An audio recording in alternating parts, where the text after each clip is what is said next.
បាទសួស្តីអ្នកទាំងអស់គ្នាឥឡូវនេះខ្ញុំកំពុងតែនៅទីតាំងការ៉ាសាំងរបស់បងរិទ្ធតែថ្ងៃមុនផ្លេចឯនៅថ្ងៃមុនគាត់ជិះលើកង់ឡានហើយដាក់កធុនទៅ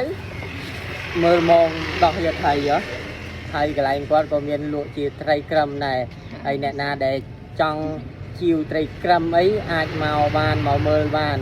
យកមកពីច្រើនកន្លែងតែអ្វីដែលខ្ញុំចង់បង្ហាញនោះគឺប្រហែលគ្រឿងនេះព្រោះវាខ្លាំងអញ្ចឹងចាំខ្ញុំបង្ហាញឲ្យ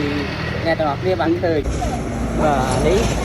អ្នកទាំងអស់គ្នាបើសិនជាអ្នកដែលលេងត្រីក្រឹមវិញអាចស្គាល់ហើយនេះថាយកមកពីខាងណាហើយបើនេះ4គ្រឿងនេះកំពុងបើកកញ្ញាងដាក់គ្នានេះអាហ្នឹងរបស់ខ្មែរយើងយកមកពីខាងព្រៃ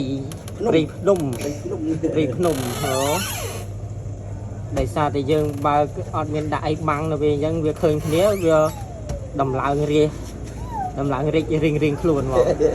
អ្នកនរគ្នាមើលឃើញដឹងហើយអ្នកដែលលេងត្រីកម្មប្រកាសជាច្បាស់ហ្មងថាមូលហេតុអីបានវាបើកភុយនៅកញ្ញាងមើលទៅស្អាតចេញពណ៌រំលេចពណ៌ច្រើនពណ៌នេះកុំឲ្យថាកន្លែងបងនេះចាក់សាំងគាត់មានកន្លះសាំងនេះហើយសាំងហ្នឹងមិនមែនជាសាំង PTT ទេគឺ BVM បាទហូចនៅលើនេះមាន2គ្រាប់ទៀតដែរហើយ2គ្រាប់នេះសិតតែជើងខ្លាំងហើយ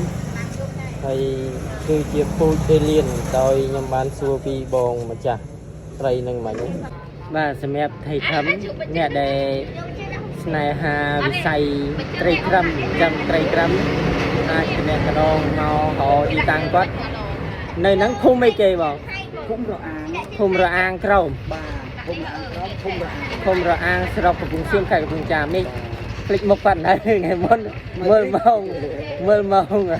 ជិះលើកង់ឡានគេមកសួរគ្រប់គ្នាថាបងឥឡូវល្បីអញ្ចឹងមានតែប៉ុណ្្នឹងទេដែលចង់រៀបរាប់ប្រាប់ទស្សនិកជនទាំងអស់គ្នាបាយ